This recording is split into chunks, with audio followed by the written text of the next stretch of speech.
In the heart of a quaint town nestled among rolling hills and meandering streams, I grew up in a world far removed from the glitz and glamour of city life. Our small weathered house, with its creaking wooden floors and windows offering views of sprawling fields, was a universe. It was here, amidst the simplicity and warmth of family love, that my story began. My parents, though not affluent, were rich in kindness and wisdom.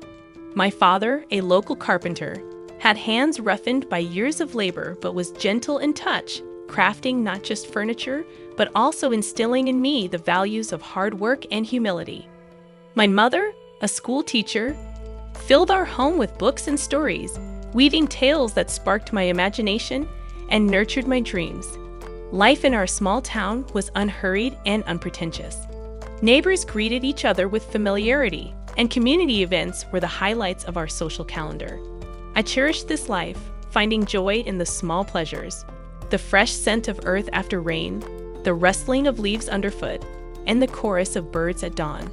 It was at the local library where I first encountered Mark. Unlike anyone I had known, he was a visitor from the city with an air of sophistication yet an unassuming nature. Our initial conversations were tentative, like two worlds cautiously orbiting each other. He spoke of city life, the fast pace, the endless opportunities, and the dazzling lights. I shared stories of my town, the annual harvest festival, the serene walks by the stream, and the close-knit community. In those early days, we often met at the old park bench by the lake, our conversations stretching for hours. The lake, with its placid waters reflecting the changing hues of the sky, bore witness to our growing connection, an invisible thread weaving our disparate worlds into one. One evening, Mark said to me, his voice tinged with a vulnerability I had not seen before, "I have always been surrounded by people who care more about wealth and status, but with you, I found a serenity that I didn't know existed. You've shown me a different way of life, one that's genuine and full of warmth." His words stirred something deep within me. Mark, where we come from doesn't define us. It's who we are when we're together that matters. You've brought a new perspective into my life, opening my eyes to dreams I never dared to imagine. As our relationship deepened, Mark confided in me about his family, particularly his mother, a woman of elegance but stringent expectations. He spoke of her with respect, yet there was an underlying concern in his words. "She has her own ideas about who I should be with. I'm just worried about how she'll react to both of us," he admitted. I reached out, taking his hand in mine, feeling the slight tremor. "We'll face that together," I assured him. Love isn't about backgrounds or expectations. It's about two people who choose each other against all odds. The day Mark proposed was as unassuming as our love. No grand gestures, just a heartfelt promise of a life together. As I looked into his eyes, brimming with hope and love, I knew this was just the beginning. The evening I was set to meet Mark's family, my nerves were on edge. The grandeur of their mansion loomed large as we approached, a stark reminder of the different worlds Mark and I came from. Mark held my hand, giving me a reassuring look. "Just be yourself, Anna. That's all you need to be," he said. I smiled weakly, trying to quell the rising anxiety. "I just hope your mom doesn't think I'm out of place," I confessed. Mark sighed, a hint of concern in his eyes. "Mom can be a bit much. Just remember, I'm here with you." As we entered the opulent dining room, Mark's mother, Moran, a statuesque woman with an air of austerity, greeted us. Her eyes quickly took me in, a flicker of disapproval passing over her face. "So, this is the young lady who's captured my son's heart. Interesting choice, Mark," she remarked. Dinner was an elaborate affair, the table set with dishes I couldn't even name. Mark's mother, ever the gracious host, offered me a plate with a sly smile. "I suppose these dishes might be a bit too sophisticated for your taste, Anna. We can get something simpler if you prefer," she said, and I felt a flush of embarrassment. When offered, I politely declined with a simple "no, thank you." I always have an eagerness to try new things. As the evening progressed, her comments became sharper. She scrutinized my attire, a simple yet tidy outfit that I believed was suitable. "Is that what passes for evening wear in your town?" she remarked.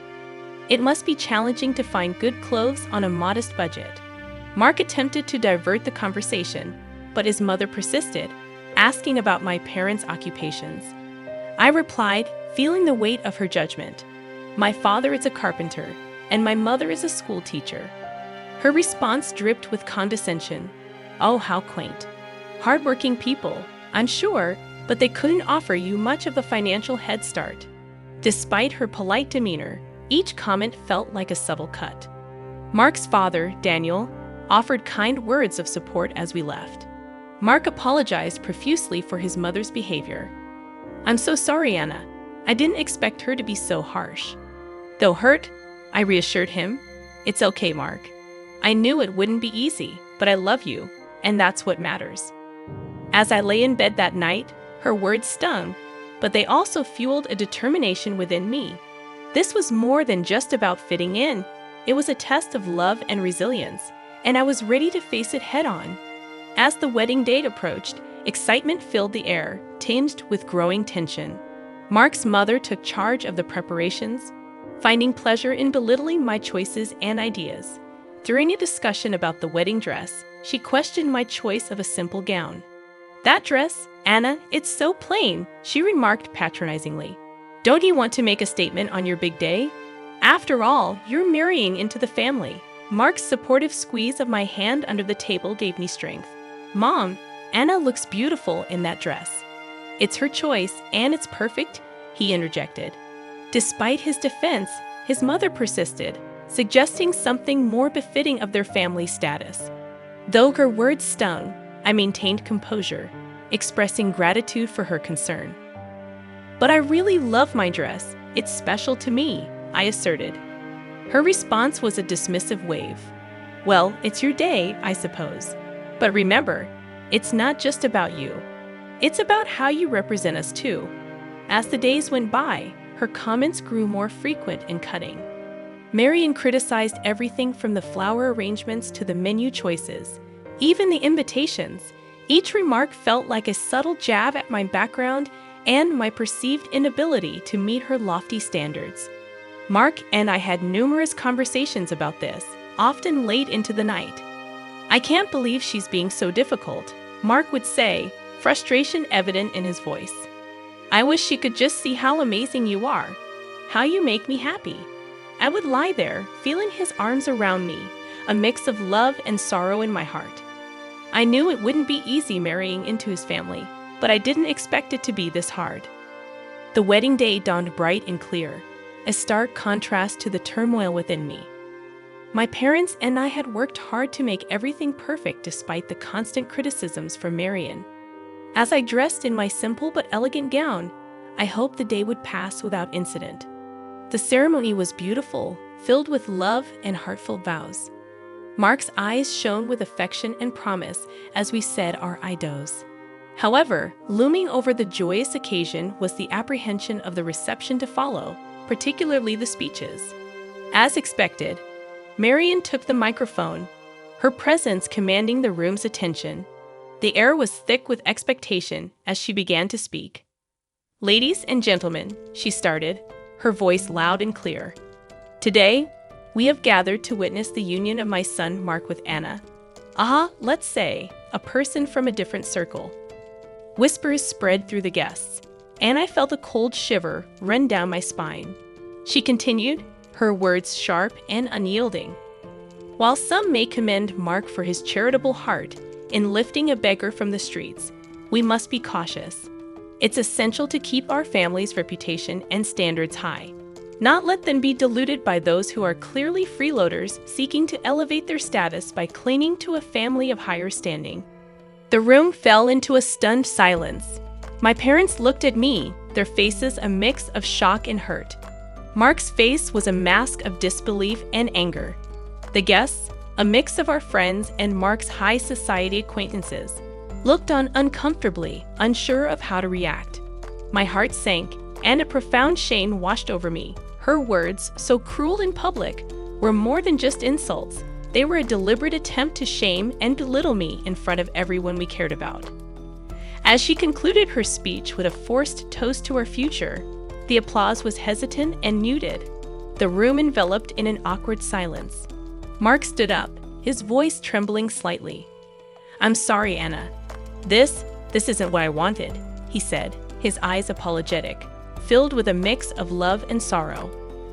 I looked around at the shocked faces of our guests, feeling incredibly humiliated. The weight of her words hung heavily in the air, casting a shadow over what was supposed to be the happiest day of our lives. The atmosphere at the reception was still tense following the disparaging speech by Mark's mother. When his grandmother, Mrs. Eleanor, a figure of respect and authority in the family, requested the microphone, her poised demeanor and serious expression immediately drew the attention of all the guests. "Good evening," she began, her voice clear and firm. "I have something important to say. Anna, you have faced unwarranted criticism today. Criticism that no one deserves, especially not on their wedding day." I looked up in surprise, and Mark beside me appeared equally astonished. Mrs. Eleanor then turned towards Marian. "It seems we have forgotten our own past and where we come from. Let me remind everyone here, especially you, that before you were the lady of this house, you were a maid working under this very roof. It was here that you met your husband." A hush fell over the room. Mark's mother's face turned a shade paler, her eyes widening in shock and embarrassment. Mrs. Eleanor continued, her tone unyielding. "So, for a former maid to stand here and scorn someone for their humble beginnings and modest means is not only ironic but deeply hypocritical." I could hardly believe what I was hearing. The room was engulfed in stunned silence, every guest hanging on to Mrs. Eleanor's every word. "You, who rose from poverty, should be the last person to judge or belittle another based on their background. We should be proud of Anna's integrity and strength, not deride her for it." The guests shifted uncomfortably, and whispers began to circulate. Marian sat motionless, the impact of Mrs. Eleanor's words evident on her face. In this family, we value character over wealth, kindness over status. Anna exemplifies these values. "I am proud to welcome her into our family," Mrs. Eleanor concluded, her gaze softening as she looked at me. The room erupted into applause, a stark contrast to the earlier muted response. Marian sat there completely humbled, her earlier arrogance replaced by a visible sense of shame. "To be honest, I didn't feel sorry for her," Mark whispered to me. "I never expected Grandma to stand up for us like this." I squeezed his hand, feeling a mix of relief and gratitude. "She's amazing." The rest of the evening felt lighter, the air cleared by Mrs. Eleanor's candid defense. Guests approached with warm congratulations and sincere smiles. I felt that they were all on my side. It felt damn good. As we left the reception hand in hand, I felt a renewed sense of confidence and belonging. Mrs. Eleanor's words had shifted the dynamics, breaking the insidious plan a cruel and not the smartest woman. The days after the wedding were heavy with an unspoken tension that hung over Mark's family like a dense fog. It all came to a head during a family meeting at Mrs. Eleanor's house, where the air was thick with expectation and apprehension. As we gathered in the grand living room, Mrs. Eleanor began without preamble, her voice firm and unwavering. "What happened at the wedding cannot be overlooked. The way you spoke to Anna, it was disgraceful." She addressed Marian directly, her eyes sharp. Mark's mother, usually so composed, looked smaller somehow. Her usual confidence diminished. "Eleanor, I've already apologized to Anna," she said, her voice tinged with a hint of defiance. "It's not just about an apology," Mrs. Eleanor retorted. "Your actions reflect on this entire family. You've become accustomed to a lifestyle funded by the family's money without appreciating its value." Mark's father nodded in agreement, his expression serious. "My mother is right. You've lost sight of what's important." Mrs. Eleanor then laid out her decision, each word deliberate and clear. "I decided to cut off the financial support you've been receiving. It's time you start contributing to this family instead of just taking. You'll need to find a job and learn to live within your means." Mrs. Eleanor declared. The shock on Marion's face was evident. She turned to her husband, seeking support. You can't agree with this. She can't just cut me off like this, Marion protested. But Daniel surprised her. I stand with my mother on this. You've gone too far this time. It's for your own good, he said firmly. Marion's eyes filled with anger and disbelief, her usual poise crumbling under the weight of her new reality. Mark, who had been silent, spoke up, his voice steady. Mom, Grandma's decision is harsh, but it's fair. You need to understand the impact of your words and actions, he said. I sat there, watching the scene unfold, feeling a mix of sympathy and relief. Mark squeezed my hand under the table, a silent show of support. The meeting ended with Mark's mother in a state of shock, the reality of her situation slowly sinking in. She was obviously used to living at the expense of her family, and the thought of work caused her a migraine. I could barely contain a chuckle. As we left, Mark leaned in close. I never thought I'd see the day when Mom would be at a loss for words, but maybe this is what she needs to change, he said. I nodded, feeling a cautious hope for the future. Perhaps this will be a new beginning for her, for all of us. The family reckoning had been tough but necessary. It was a pivotal moment that promised to reshape the dynamics within Mark's family, hopefully for the better. The honeymoon was a welcome escape for Mark and me. As we walked along the sandy beaches, the soothing sound of the waves provided a much-needed respite from the recent family turmoil. One evening, as we watched the sunset, Mark wrapped his arm around me. I'm sorry our wedding turned into such a drama, Anna. I wish things had been different, he said. I leaned into him, feeling the warmth of his embrace. It's okay, Mark. It wasn't your fault. What matters is we're together now, away from all that stress, I reassured him. Mark sighed, looking out over the ocean. Yeah, but when we go back, we'll have to face the reality of my mom's situation. It's going to be tough for her. I nodded, understanding his concern. Maybe this will be a chance for her to grow, to see things from a different perspective. We spend our days exploring and our nights talking about our future. The challenges we have faced seem to strengthen our bond, reaffirming our love for each other. On our last night, as we packed our bags, Mark looked thoughtful. You know, Anna, everything that happened, it made me realize how important you are to me. I can't imagine going through life with anyone else, he said sincerely. I smiled, touched by his words. I feel the same, Mark. We've been through a lot, but it's only made our relationship stronger. We can handle whatever comes our way as long as we're together, Mark whispered as we headed back home. I felt a sense of peace. The honeymoon had not only been a break from the chaos, but a time for us to solidify our bond, to prepare ourselves for the new chapter in our lives. We were returning to a changed reality, but we were doing it together, stronger and more united than ever. The future was uncertain, but I was ready to face it with Mark by my side. Coming back from our honeymoon, Mark and I were unsure of what awaited us at his family home.